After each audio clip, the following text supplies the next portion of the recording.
Hello everyone and welcome to another edition of DebtAintMyDaddy. My name is LJ Young and I am a 100% debt-free motivational speaker and personal finance educator. I help people become financially free by helping them financially see outside what I call the debt matrix. The debt matrix is a place where I lived for the first 40 years of my financial life, believing in credit and debt and lines of credit and tons of credit cards, and until one day I woke up, got out of the debt matrix into the debt-free world. Believe it or not, there are people walking around on earth that don't owe nobody anything, that do not have debt, and they're not rich. When you're debt-free, you understand that money is spoken in two languages, debt and debt-free. If you've been in debt all your life, you only speak debt. Trust me on that. I'm the crossover right here. I teach you, right?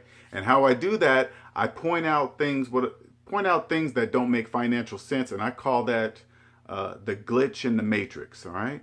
For example, and it's just a really quick one. How come it doesn't terrify a person? I'm going to use student loans because they're at $1.5 trillion now. How come it doesn't terrify a person to owe on a student loan their entire life? 10, 15, 20 years. I mean, people have student loans that are older than their children. How come it doesn't terrify a person to logically understand that, to logically know that? That's a glitch. That's a glitch. Because if you knew what that really meant, you'd pay that student loan off so fast. Oh, so fast. Today, I'm only speaking to those making six figures and up. So, those of you that are making all this money, yet still living paycheck to paycheck and just cannot figure out why that is. I'm talking to you guys because I was you guys. I was making six figures as a successful computer engineer for the last 20 years, and I was still living paycheck to paycheck. No matter how much money I made, no matter how many raises I got, I was still doing it. I just couldn't figure out why. Until one day, I went to go get a loan. Now, at this point, I never hardly got denied any loans because I always had good credit. And I always thought having good credit was a sign of good money management, which I was very, very wrong. That's not one has nothing to do with the other, but it seemed like that to me. Anyway, until one day I got denied for a loan. I was like, what?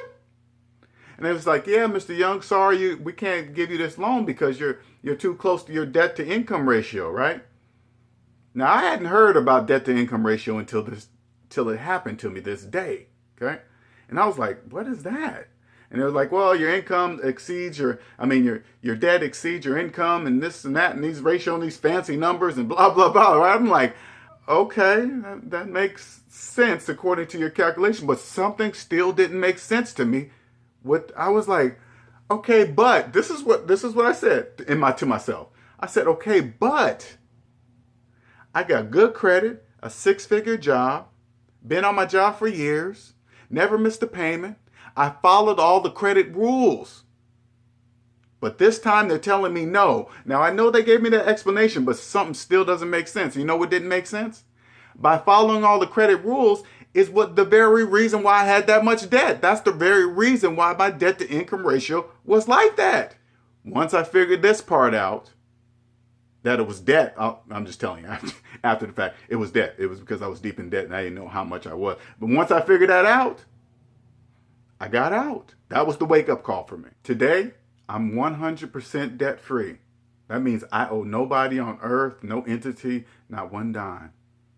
And the reason why I'm talking to you six-figure earners and up, you have a large enough income to scoop you out of this debt really, really fast. How do I know? I did it. That's what I did. I had a really good income and I applied myself. I'm going to give you the master mathematical formula that's going to change your financial life forever. You ready? You got a pen and piece of paper? Savings minus debt equals how much money you have in real life. Now all you have to do is believe it. Now after adding it up with your own hand and your own calculator, and you still choose not to believe that number, I want you to stop and ask yourself, how come I don't believe my own math? But if you choose to believe that number, understand, whatever that number is, that is the price you must pay for your true financial freedom. But if you're one of the people that chose to believe, that's where I come in. Once a person believes, now I can help them. I create them a step-by-step debt-free plan. Help avoid all the barriers I had to run into, because trust me, there's not many people that are debt-free, so the information is very minimum. I will help you avoid all those barriers and just go straight to, and I promise you, straight to financial freedom. And I promise you, once you're there, you're never going back. I'm going to leave you with this. True financial freedom is not money. True financial freedom is owning the time in your life. The more you sell, the less you own.